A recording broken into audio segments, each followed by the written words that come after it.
Prise de débat, l'honorable député Shefford. Merci, Madame la Présidente. Bien, le Bloc québécois se réjouit que la coalition libérale NPD semble avoir pris fin. La population a élu un gouvernement minoritaire en 2019, en 2021 et n'a pas donné un chèque en blanc à personne. Le Bloc québécois a un fort poids pour faire valoir les priorités et les intérêts du Québec. Avec l'Alliance NPD libérale, on s'est retrouvé encore une fois dans l'histoire du régime avec un gouvernement qui ignore complètement le Québec, ses besoins, ses priorités et les consensus de l'Assemblée nationale du Québec. Centralisation croissante du pouvoir de décision, faisant en sorte que ce sont les Canadiens qui décident de ce qui se fera au Québec. Rejet répété des positions du Québec exprimées dans les résolutions unanimes à notre Assemblée nationale. Normalement, quand l'Assemblée nationale est unanime, tout est dit. Je vais y aller rapidement avec quelques exemples, Madame la Présidente. Programme d'infrastructure où Québec demande de transférer les sommes sans condition puisqu'il ne s'agit pas d'infrastructure fédérale et que le peuple québécois doit être libre d'aménager son propre territoire comme bon lui semble. Le régime fédéral n'en a pas tenu compte. Pire, on en a rajouté en créant un ministère fédéral responsable des infrastructures provinciales et des municipalités. Et puis, il y a même un chef d'opposition qui a tenté de taper sur le dos des villes. Programme en logement où Québec demande qu'Ottawa respecte ses compétences et ce contexte de l'aide à l'aider à bonifier ses programmes. Non seulement l'Alliance rouge-orange n'en a pas tenu compte, mais le Québec s'est fait avoir, recevant moins que sa part des sommes dépensées dans les nouveaux programmes fédéraux. Rejet répété des ingérences exprimé par une multitude de résolutions unanimes. Tout ont été ignorés par le régime fédéral qui ne cesse de multiplier les stratégies fédérales dans des domaines qui ne sont pas fédéraux.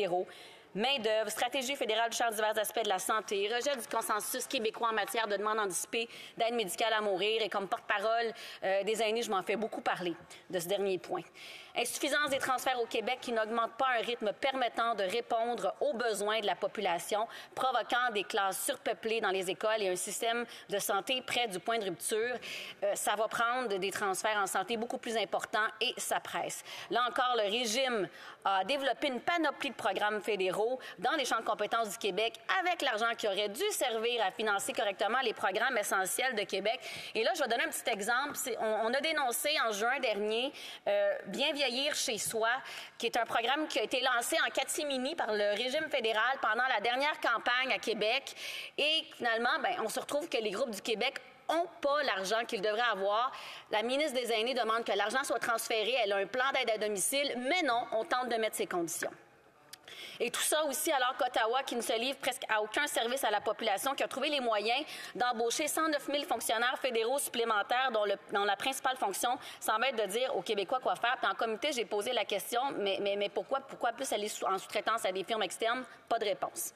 Politique budgétaire et environnementale largement orientée vers les besoins de l'Ouest, avec 83 milliards en crédits d'impôt qui sont dédiés aux pétrolières, en plus de 34 milliards que le gouvernement a engloutis de notre argent dans le pipeline Trans Mountain. Et je reviendrai qu'on arrête de me dire qu'on n'a pas d'argent pour réaliser le projet de loi C-319. Deuxièmement, il y a eu des changements dans l'actualité, Madame la Présidente. Rapidement, la population de la salle Aymar-Verdun a fait un beau cadeau au Québec la semaine dernière en élisant le député du Bloc et augmentant du coup la voix du Québec et le poids du Bloc québécois. Bien, j'espère qu'on pourra souhaiter la bienvenue prochainement à notre 33e député du Bloc. Le Bloc québécois veut voir si le gouvernement a pris acte du changement, si on assiste à un réalignement permettant aux Québécois d'obtenir très rapidement quelque chose de ce gouvernement. C'est seulement ensuite qu'on pourra juger si le gouvernement doit tomber ou s'il a lieu de lui donner encore un peu de temps pour réparer ses erreurs et mettre en œuvre de ce que nous jugeons prioritaire, des gains pour le Québec. Plutôt que s'inscrire bêtement en opposition ou en appui au Parti libéral ou au Parti conservateur, le Bloc québécois cherche à faire avancer des dossiers qui sont chers au peuple québécois. Si c'est bon pour le Québec, on appuie. Si c'est pas bon pour le Québec, on rejette. Et c'est pas une nouveauté ni une surprise, Madame la Présidente. On a toujours annoncé clairement nos couleurs. C'est pas comme si on s'était se réveillé un matin. 2021, notre slogan électoral était québécois tout simplement pour bien marquer que pour nous, c'est le Québec qui compte. En 2019, c'était le Québec, c'est nous, indiquant que c'est nous qui allions porter le consensus québécois. En 2015, En fait, on était tout à gagner pour bien marquer que le Bloc québécois allait travailler à faire gagner le Québec à Ottawa, à obtenir des gains pour le Québec. Aujourd'hui, nous donnons une dernière chance à ce gouvernement de gagner notre confiance. Des gestes immédiats pour les Québécoises et les Québécois.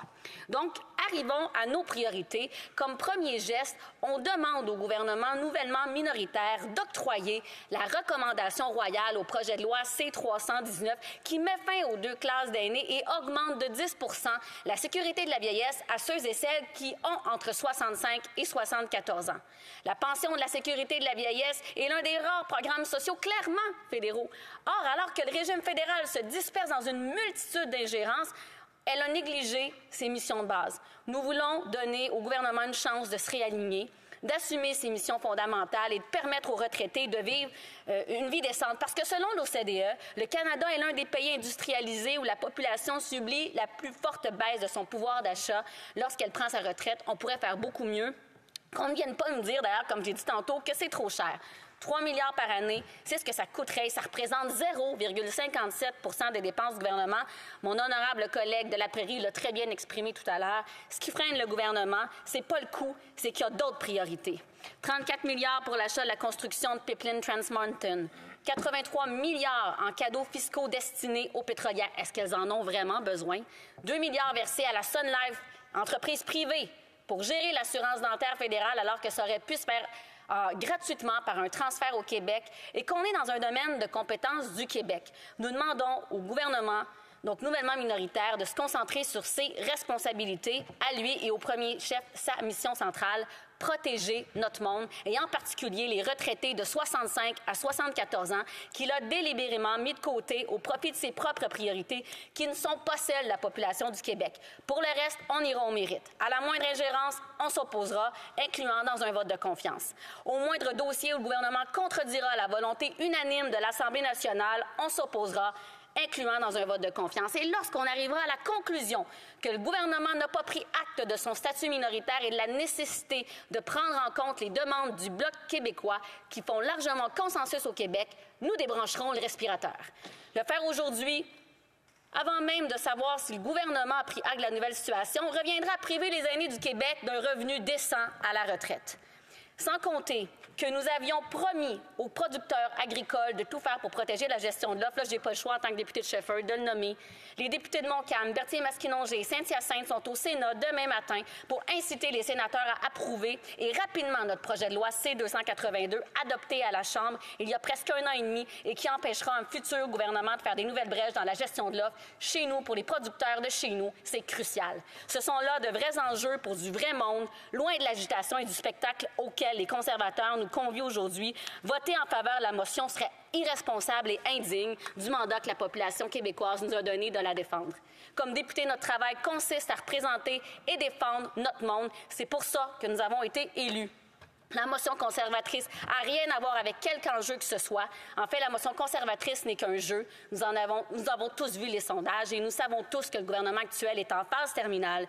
Qui plus est, nous avons hâte de solliciter à nouveau la confiance des Québécois. Nous avons toujours tout fait pour nous montrer dignes. C'est ce que nous faisons encore aujourd'hui. Et si on se fie aux résultats de l'élection partielle de la Sarre-Aymar-Verdun, on n'a rien à craindre de ce côté-là. Mais il est loin d'être certain que ce sera un changement pour le mieux, parce qu'à chaque fois que le gouvernement conservateur parle d'une politique publique, c'est pour demander l'abolition de la taxe carbone à l'extérieur du Québec. Il n'y a absolument rien pour les Québécois. Prétendre que le Bloc québécois devient aujourd'hui l'ami des libéraux fédéraux relève de la fabulation. Nous avons confiance dans le peuple québécois, mais c'est le peuple canadien qui contrôle la Chambre des communes et le gouvernement fédéral. Aussi, le Bloc québécois n'a pas confiance dans le gouvernement du régime fédéral, quel qu'il soit. La motion d'aujourd'hui viendrait nous faire choisir entre les libéraux et les conservateurs du Canada, mais c'est le Québec qu'on choisit. On veut faire des gains pour les Québécois. Dans l'immédiat, nous essayons d'aider notre population. Nous jugerons ensuite si ça vaut la peine, mais pas aujourd'hui. La Chambre des communes a adopté le principe du projet de loi C-319 en majorité et en comité, c'est à l'unanimité, après l'étude détaillée, qu'on l'a retourné à la Chambre des communes pour l'adoption finale qui pourrait se faire dans les semaines qui viennent. Mais il y a un os, comme le projet de loi engendre une dépense, le gouvernement dispose d'un veto. On demande au gouvernement de lever son veto, d'accorder la recommandation royale au projet de loi C-319 pour donner au Parlement l'occasion l'occasion de l'adopter en troisième lecture. En comité, les députés de tous les partis ont voté en faveur de ce projet de loi, mais aujourd'hui, alors qu'on devient sérieux dans notre demande de mettre en vigueur ce projet de loi, les libéraux et les conservateurs semblent commencer à hésiter. La première, je rappelle, première partie du projet de loi, c'est pour éliminer la discrimination actuelle en fonction de l'âge. Cessons cette iniquité inacceptable. Et d'ailleurs, lors du budget 2021, il y a eu une création de 2 classes d'aînés par les libéraux. 75 ans et plus ont eu 10 % de plus, 65 à 74 ans n'ont rien eu. C'est le temps que ça cesse. C'est le temps que le gouvernement, puis c'est pas juste moi, ce sont tous les groupes d'aînés que j'ai rencontrés depuis 2 ans dans une tournée. Je vois mes collègues, Mirabel, j'ai rencontré les aînés, aussi du côté de Terrebonne, du côté de l'Abitibi-Témiscamingue, tous sont unanimes, incluant la FADOC. Madame la Présidente, c'est assez. Mettons fin à cette inéquité inacceptable. Donnons une dernière chance, gouvernement. Donnez votre recommandation royale pour la dignité des aînés. Questions and comments? The honour for Caribou Prince George. Le député de Caribou Prince George. Je remercie la députée de son discours. Il y a quelques jours, François Legault a exhorté le Bloc québécois à voter avec les conservateurs sur cette motion de défiance. Il a demandé la tenue d'une élection fondée sur la taxe carbone. Pourquoi ce député et son chef ne respectent-ils pas la volonté du premier ministre de sa province? À chaque jour, il manque de respect à l'égard des Québécois. Madame la Présidente, j'ai déjà répondu à cette question-là dans mon discours. J'ai parlé de motion unanime à l'Assemblée nationale. Et à ce que je sache, il n'y en a pas eu là-dessus pour partir en élection. Alors, notre demande, elle est claire. Quand il y a une motion unanime à l'Assemblée nationale, on représente les intérêts des Québécoises et des Québécois, puis on va les défendre. Mais ce n'est pas le cas dans ce qu'il vient de poser comme question. Questions and comments? Question en commentaire. Le député de la baie James. C'est encore un jour triste en cette Chambre. On voit des jeux politiques du député de Stornoway. 492 personnes ont été assassinées par les forces israéliennes au Liban. On prend connaissance de meurtres de médecins, de journalistes, d'étudiants, d'enfants dans la bande de Gaza, d'autres crimes contre l'humanité. Le député de Caribou Prince George. On a déjà dit à ce député qu'il doit s'adresser aux gens par leur titre. Le député de Stornoway n'est pas un titre approprié. C'est un pas de débat. Le député de Timmins Bay James peut recommencer. Il peut poursuivre sa question. Madame la Présidente, je ne suis pas surpris qu'il y ait un manque d'intérêt par rapport aux crimes contre l'humanité de la part des députés conservateurs, mais le Canada doit adopter une position. Il faut dénoncer la situation. Les conservateurs refusent de le faire et les libéraux se cachent. L'humanité portera un jugement. Nous devons dénoncer ce qui se passe au Liban et à Gaza. Est-elle d'accord ou non? La députée de Shefford. Madame la Présidente, ça revient un petit peu à une partie de mon discours de dire qu'est-ce qu'on est vraiment mieux servi par des conservateurs ou des libéraux. Notre chef avait dit c'est un peu se faire mordre par un serpent ou une tarentule. En matière d'affaires étrangères, ni les conservateurs et les libéraux qui avaient dit qu'ils étaient de retour n'ont prouvé qu'ils étaient capables de faire preuve véritablement de leadership sur la scène internationale. J'espère que le Québec aura sa voix au Concert des Nations prochainement pour pouvoir faire valoir ses idées en matière de relations internationales. Des commentaires, l'honorable leader du gouvernement à la Chambre. Et j'aimerais remercier mon honorable collègue pour son discours aujourd'hui.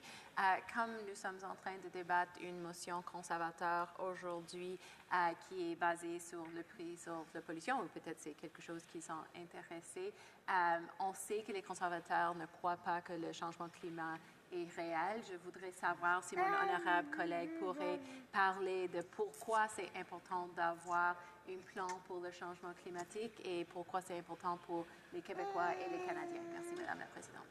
Député de Shefford. Merci beaucoup, Madame la Présidente. Ça aussi, je l'ai abordé dans mon discours. C'est pour ça qu'on demande aux libéraux d'être conséquents. On ne peut pas penser avoir un plan de réduction d'émissions de gaz à effet de serre et continuer à financer les pétrolières. Soyez sérieux, s'il vous plaît. Nous, au Bloc, on est conséquents et on demande que cesse ce financement, ces subventions aux compagnies pétrolières, parce que pour nous, la question des changements climatiques, la question environnementale, elle est cruciale. Mais ceci dit, je vais me permettre, parce que c'est probablement ma dernière possibilité d'intervenir, je vais donner un avertissement aux libéraux qu'ils cessent de faire des raccourcis intellectuels et de la désinformation avec leurs réponses. Le Bloc québécois, c'est pas sa première fois qu'il parle en faveur des aînés. C'est dans notre histoire, c'est dans notre ADN. Et si on a voté contre les derniers budgets, parce que les conservateurs, je vais leur rappeler, on a voté contre les derniers budgets libéraux, c'est parce qu'ils n'étaient pas capables de mettre notre demande prioritaire, parce que depuis que je suis là, à chaque budget, on demande aux libéraux de s'intéresser à la question des aînés et d'augmenter la sécurité de la vieillesse pour tout le monde, de mettre fin à cette iniquité inacceptable. Alors je leur dis qu'ils cessent de faire des raccourcis intellectuels et franchement, le Bloc, on a toujours défendu les aînés, on va continuer de le faire. Bravo.